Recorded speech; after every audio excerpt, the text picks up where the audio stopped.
Hello and welcome to the Peggy Mercer YouTube channel.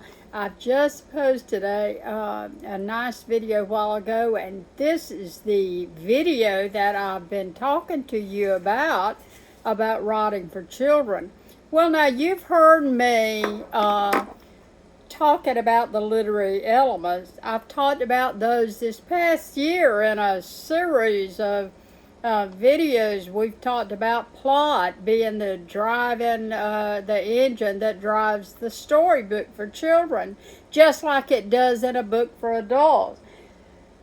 So there are notes that you want to write down. If you think that you have a really fabulous idea for a children's book, or a book for young readers, or a book for young adults, children, kids, young adults, if you think that you have a great idea for a children's book that will write, and that you want to write this book, then by all means get yourself a composition book and write down the ideas that you have in the note book.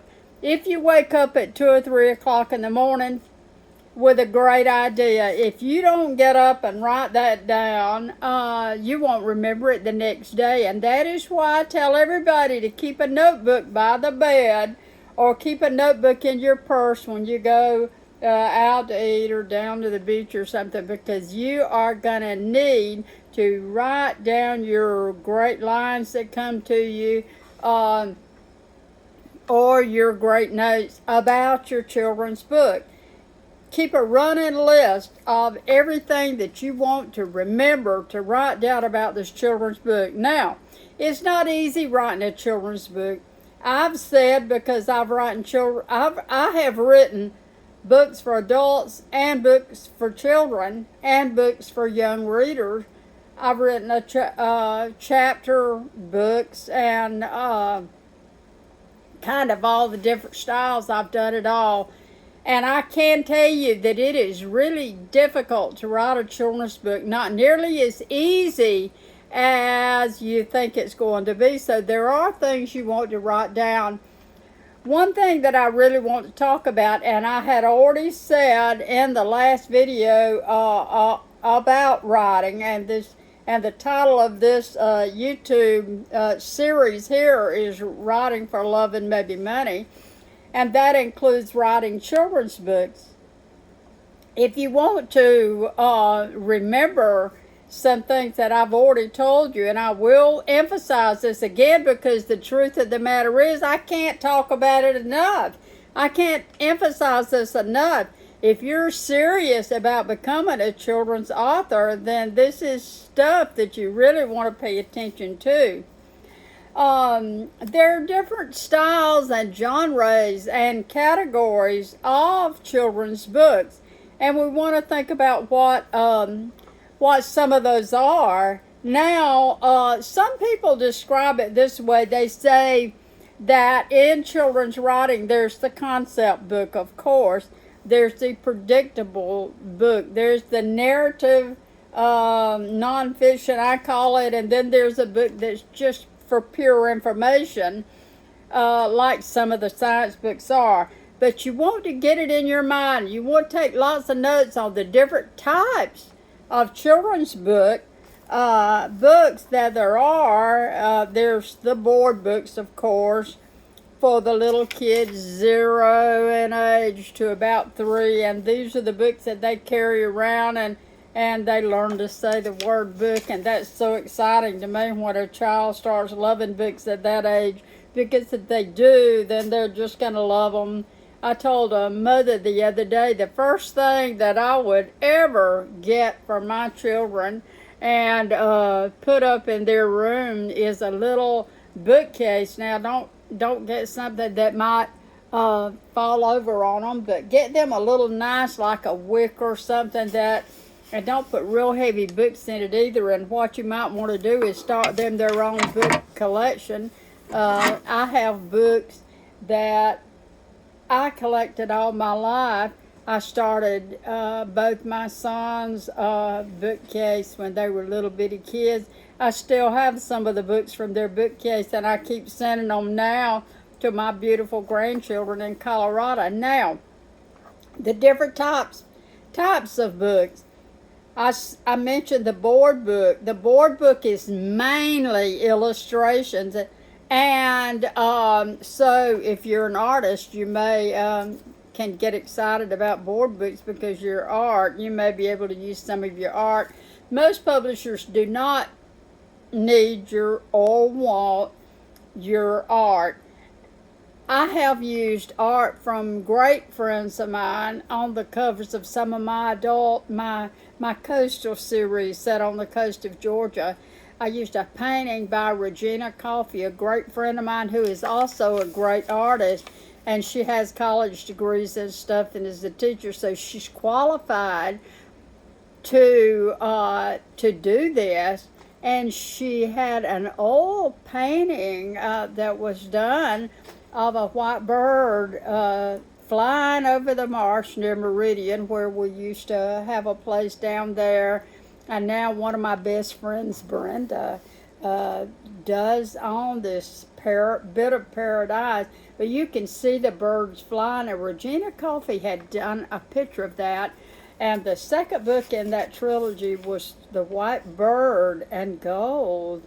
And I just love that book so much. And anyway, the bird flying across the marsh, if you want to look that up on Amazon under my name, you can see the cover I'm talking about. But most publishers do not want a homegrown artist or someone that just dallies on the paper and doesn't really know a lot about color that complement each other and stuff like that, because they have artists, they have a stable of artists that they call on. So your concept might be, as a children's book writer, to develop a concept for that book and leave the art to the artist. And then after we get past the board book, we get into picture storybooks for children. And you can see 10 Cows of Texas up there, and There Come a Soldier. You can see the award-winning book that's sold by the Children's Defense Fund. I think I've mentioned that, haven't I, about 1,000,000 times. But that's Peach with a Well Run Dry. That is a non-fiction tale that I wrote. I set in the 30s about my mother, and my aunts and uncles were called to the kitchen and told by their mother, who was my grandmother, that the well had, that the well had run dry. Pardon me, I have a dry throat. Now, that is where that idea came from.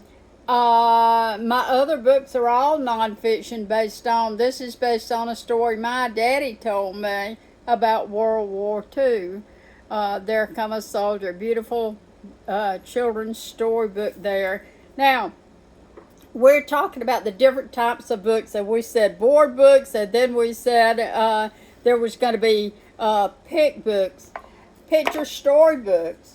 And of course, this illustrator was world class, Ron Mazella. And I'm telling you, the pictures in this book, which is sold out at Chronicle Books in San Diego, and this children's book, the artists were hired separate from me, and they go to contract also with the publisher. So that is separate from my writing. So you will write your children's story, and you'll need to know how many words need to be in that type of genre of writing for children. You need to know how many words. You need to know what class or what style or what genre or category this book is going to fit into, because I know if you're serious, you're certainly going to want a publisher. So what type of picture book is this? So you talk about other types of children's books being fairy tales, biographies, fairy tales, classic fiction, certainly the story books and the chapter books. You see, when children are in first, second, third grade, they may read small smaller word count and illustrations than they do as they go along. They get to where they want illustrations less and less, and so then you get into the middle grades fiction, which is what this book was all about, Peach with the Rail Run Dry, and see how different that is from the children's storybook. Now, it does have some illustrations normally found on the first page or the second or the third page of the chapter, but it's not heavy with illustrations because I'm telling that story and translating it for you through my wonderful, absolutely wonderful Southern storytelling, I've been told, and pat myself on the back there. But I will tell you that I love telling a good story. So right now we're talking about the genres of books that that you might write. You might have a little story like This Little Piggy Went to Market, a nursery rhyme, some kind of book like that, and that has a category too, and it won't call for very many words. One little monkey jumping on the bed, he fell off and bumped his head. And the mama said, no more monkeys jumping on the bed. So these books are absolutely phenomenal for small children. Then you get into the picture storybook. And the picture storybook is for children that are what? Starting to read. Those children are starting to read these books and loving them with all their heart and soul, and will beg the parents to read the book to them again. Now, some of the great editors working in New York right now love this type of book, and they are looking for the books that the children and the parents will share the reading, and the children are learning as they go. So you think about that. You think about what I'm saying. These books are primarily destined for the parent or the school teacher reading these books to the children. Read aloud books. And these books are the kinds of books that you will find in your libraries and in great demand. Now let's talk for just a minute, move on with this, about word count for these books. Now, if you are talking about a book for little bitty kids, I would say 0 through 3, you won't want to have more than possibly maybe 100, up to 100 words. And you may have even 50 words is all in a board book, which is heavy on illustrations, like we said. Now, if you're talking about word count for children in the 4 through 8 category, now when a child is 4 or 5 years old, he's going to preschool.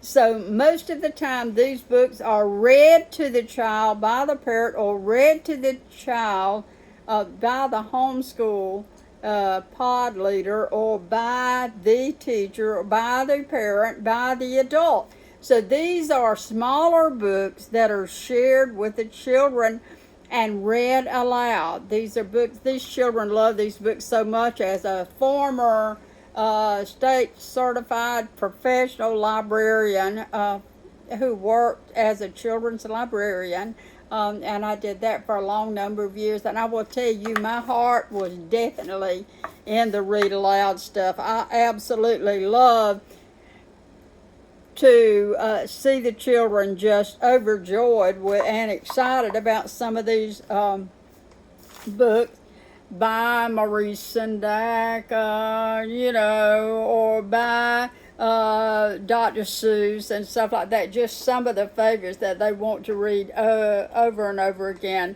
The early readers that we talk about, from about the 5 or the 6 through, I would say, 10 years old, 5 to about 9. The first early grades, first, second, third, fourth grade, and so on and so forth like that. are written with 500 to maybe 300 to 1200. You may probably possibly get 1500 words in that book. In these storybooks, 1500 words. These are these are picture storybooks. In the early readers, you may get 1200 words. In the chapter books, such as this chapter storybook here, Peach with a Well Run Dry, you may get anywhere from 1500 to even possibly up to 10,000 words. How many pages is that? Well, let's say that you set your manuscript and your computer at the bottom of that screen is going to tell you your word count. It is going to tell you how many words are on that page. For a chapter book, you're going to have anywhere from 1,500 to possibly up to 10,000 words. Now, I'm working on chapter book now that I look for some really big things. I'm really excited about the chapter book. I've had it going for some time, and I really think that you're gonna like it. Please check out my books on Amazon. You'll see what I'm doing. Okay, so we're talking about word count right now because you have to know this. Now, how is this going to guide you? And let me just say this again, this is not going to stifle your creativity. This is not going to hamper you. This is not going to slow your story down. But you have to realize that these publishers that publish children's books, they have categories for different lines of books that they publish. They may have lines of remember the little Junie B. Jones books, remember the Babysitter series, and all those little series. Remember the Boxcar Kids and stuff like that. Each one of those books has a certain very close word count in it, and they're all formatted just alike because they're part of a series. So think with me. You think about your idea. Is it possibly a series? Is it a one-time standalone book? And it must be able to stand alone on its own and be a certain word count for you to get a publisher for it. So you can go to the publisher's website and you can look under the publisher's website and you can see what their requirements are. And that is not to choke the creative life out of you, but that is to give you an idea of what they want for that line of books. Books are the pages of books books are published in sets of pages, and so the sets have to be a certain number of 32 pages, 40 pages, 42 pages, 46 pages, 80 pages, 90 something pages, 32 pages, 36 pages. And so these books are published in sets of pages. And so all of this is for a reason, the number of word count. And keep it in mind all along who is going to publish this book.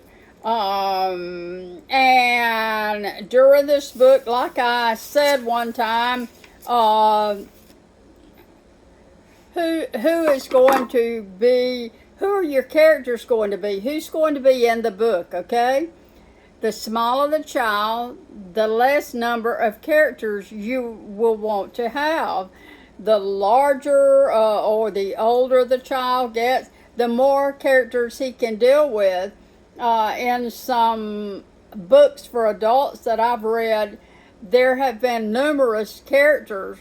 I still say that in a children's book, you're going to have one character, maybe two or three, not hardly any more than that in a small children's book, in a children's reader. This is 10 Cows to Texas. So I had 10 cows, and they all had names, and they were all going to Texas, and they were on a truck, a semi-truck, 10-4 Good Buddy, and he was taking them to Texas.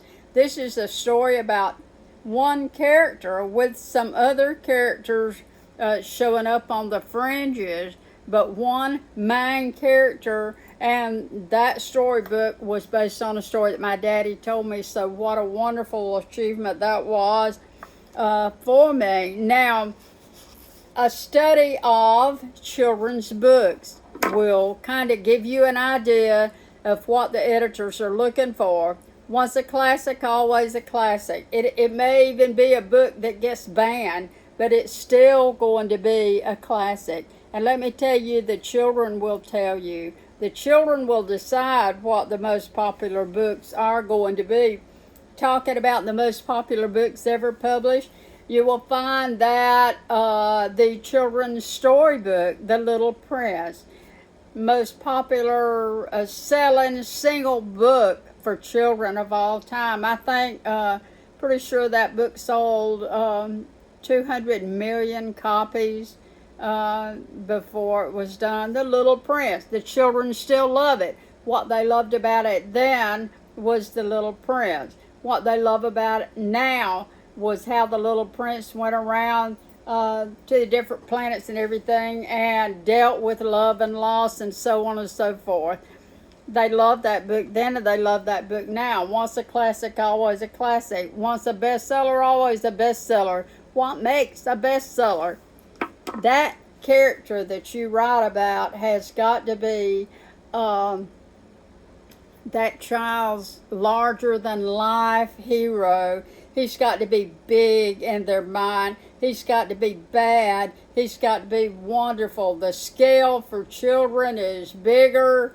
The events are more threatening or more joyful. If it's joyful, it's more joyful than anything ever that child has ever heard of. It's got to get that child's little heart to pumping and his little hands to ringing, and so you know what you're doing when you write a book larger than life. Children and young people, their whole world is full of the now, not just the now, the right now. And so there are many things to build your character up. Your character in your children's book has got to be what we call a standout character. He's got to be the star. He's got to be the hot number and the thing that these children think about day and night. I promised a young lady named Taylor, my girlfriend Jerry Giddens' daughter's daughter, and so it's Jerry's granddaughter, Taylor. She is into karate, and I just admire this child so much. She's always read my book. And hello, Taylor down in Florida. And I promised Taylor one time I was thinking about writing a series for young girls, and I'm going to do that. And I'm going to model one of the young girls after Taylor and her karate adventures because she's just so vivacious. And so find larger than life characters. And I talked to you people a good deal about character development. I'll talk to you a little bit more when I come back. I will mention Taylor, I will mention developing fabulous characters and how the editors keep looking for these standout characters that the children won't ever forget. And we'll talk a little bit more about that in my next video on writing a children's book and how to get it published. I'm going to hit hard in the next video, and let me tell you something, I'm pulling out all the stops with this. I want to share with you, I got a call the other day from somebody that needed me to come speak on rich text writing in children's books. They love this book here for the richness of the text and for the wonderful way it was written, according to the lady. I was the guest speaker up in Kentucky at the Kentucky Writing Conference and the Bluegrass Writing Conference a few years ago. I was asked to go speak the other day, and I just couldn't work it in because I do have a real big project coming up that I can't walk away from right now. I will speak.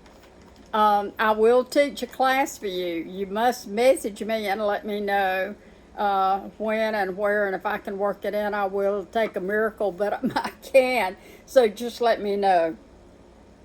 Meanwhile, in the next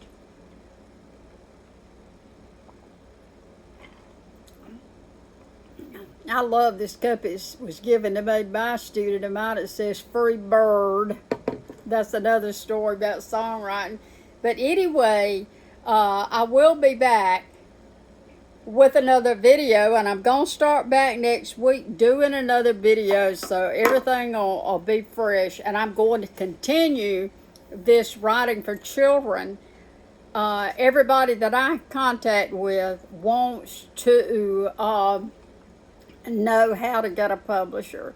I'm going to actually give you some names and addresses and tell you what to do to get a publisher for your great book.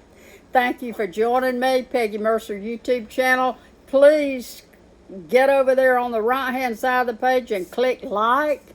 I need the likes. That's how YouTube keeps me on here. Thank you so much.